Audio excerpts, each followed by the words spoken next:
have dropped 8 points behind their biggest rivals. These were the two sides tonight at Tynecastle. Two changes in the Hearts lineup, with Davidas Chesnauskas coming in for Joe Hamill and 17-year-old Jason Thompson replacing the injured Robbie Neilson for Hearts. Hibs had David Murphy injured and Stephen Fletcher dropped down to the bench. In came the two Murrays, Ian and Antonio. Commentary comes from Brian Etherson. Now Whittaker, all the way back to Gary Smith. He's got an extension on his contract for the way he's performed. And Gary Caldwell out wide.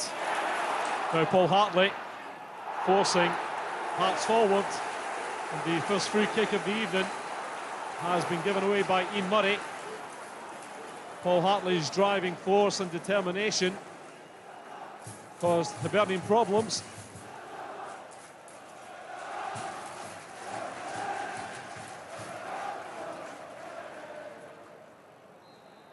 Paul Hartley around it, he takes it. Easy catch for Simon Brown. Well, he's got it back. Decent ball in by Chesnauskas. And the defensive header from Gary Caldwell. He had to be very careful there. I've seen them go in the back of the net in that scenario on more than one occasion. Jamie McAllister, another corner. Paul Hartley with the header. And Stephen Presley can't turn it in. Very, very good corner from Jamie McAllister once again. Paul Hartley's little flick set up Stephen Presley.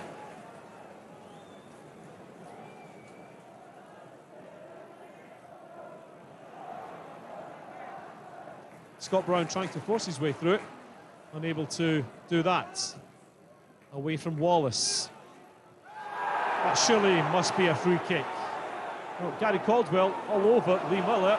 Paul Hartley almost taken out by Stephen Glass. And Paul Hartley did very well to get the shot on target.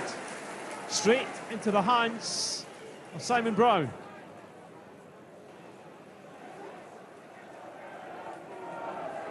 Now Jason Thompson coming forward for Hearts.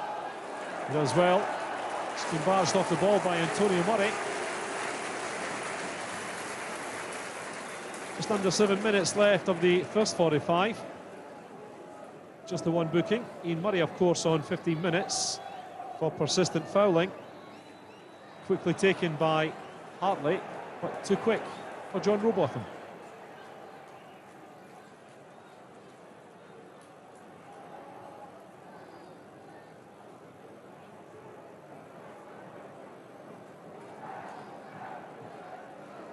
Now the free kick specialists for John Robertson's side, McAllister and Hartley around this one. It favours Jamie McAllister.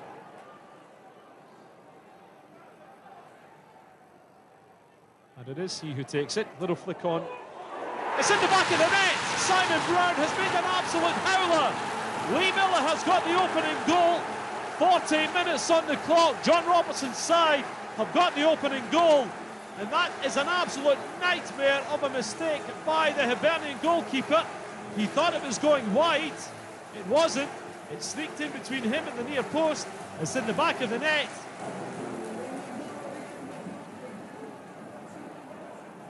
Now Antonio Murray looking to return it. And again, Presley is there. Ian Murray taken out by Jason Thompson.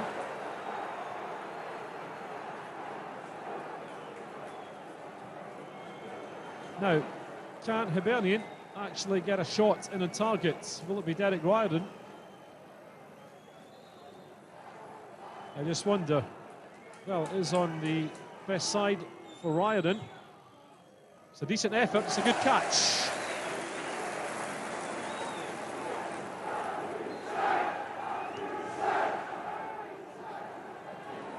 Can Hearts get it away? Gary O'Connor is there. It's a fabulous save from Craig Gordon. Scott Brown from the edge of the 18-yard box. The ball eventually broke to him, and he fired in a very low and very hard drive indeed. Tony Mowbray giving his substitute final instruction. Game goes dead for a second or two. Tony Mowbray will indeed. Now, Derek Riordan, he took the little flick away from Craig Gordon. And that, I wonder, will it be allowed to stand? Well, Craig Gordon threw the ball up into the air, and I think he was entitled to go for it. However, that's what he will be saying to John Robotham. Well, the referee just explaining it.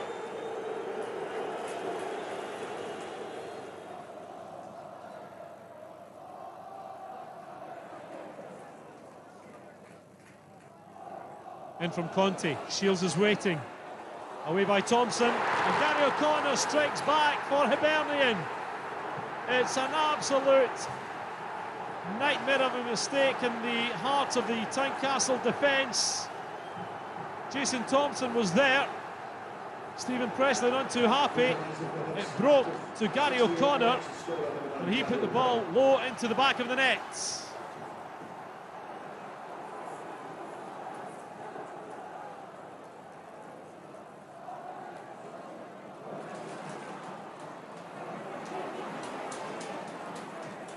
Now Whittaker, high ball, and Conte's there.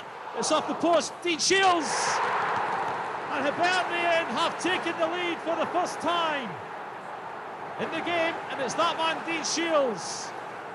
And Dean Shields with his 5th goal of the season. He played in the derby on the 2nd of January, and he rifles the ball into the back of the net, and John Robertson's side are trailing by 2-1.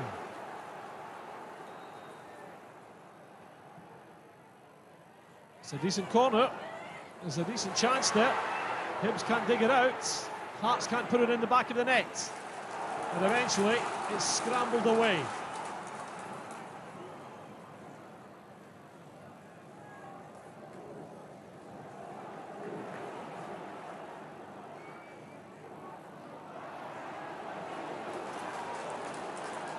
Lee Miller down the right-hand side, gets beyond Gary Smith. He won't get there before Simon Brown does. Away by Caldwell. McKenna bundled over. Thompson forward. Andy Webster looking for McKenna. Comes out to Mark Burchill. He just really couldn't get it under control. And well, when you look at it, was it a chance, albeit a half one at that?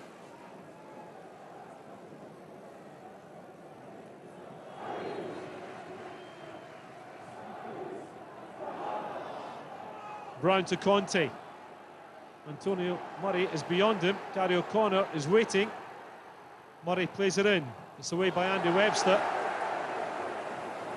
And I think Antonio Murray, well, perhaps looking for Gary O'Connor to perhaps get his 2nd of the night. Well, he might have been well advised to just hang on and run the clock down and just keep it deep inside Hearts territory. Hibs in no rush to take this. And that's injury time almost up, and as soon as this corner is probably taken, I suspect John Robotham will indeed blow the whistle for full time. Hearts throw in, and I don't think they will have enough time to get up the other end of the park. Well, for Hibernian, they have got their first derby win here at Tynecastle since December '99. Final score on the night: Hearts 1, Hibernian 2. And Hibs get precisely the response they were looking for to Cup semi-final disappointment at the weekend. They win the derby and they move now 4 points ahead of Aberdeen in the battle for 3rd place in the SPL and 8 ahead of Hearts. And I don't think anyone among the Hibs contingent will be happier with that result tonight than Simon Brown, the goalkeeper, who was very badly at fault for the opening goal, which was Lee Miller's header, which he obviously thought was going wide, Alan. Yeah, it's a decent ball in from Jamie, but it should be food and drink for the goalkeeper. He's misjudged it totally, thinking it's going wide for a by kick, and it's just sneaked in off the post. His teammates have bailed him out big time tonight because it's a bad mistake. It's never going in. Well, he shouldn't be going in the header. He thinks it's going past the far post. As a goalkeeper, I don't think he should take a chance like that, and he could have just threw his hat on it, to be fair, and he didn't. And at that point, he's thinking, come on, lads, let's get me out of this. And, you know, you fancied Hearts to go on at that point and probably win the game, and John Robertson would have, but Hibs have been resilient this season under Tony Mowbray, played some good stuff, and they got themselves back in the game. Gary O'Connor's 17th goal of the season was the equaliser at Tynecastle. The finger of blame will be pointed, I'm sure, at young Jason Thompson. But I wonder, Alan, could Craig Gordon have helped him out here? Yeah, I think it's Craig Gordon's ball, to be honest. He should have given him a clear shout. But Gary O'Connor's been a revelation this year under Tony Mowbray. He's back in the international squad, which is great for him and great for Scottish football. And 17 goals is a great return for your centre-forward.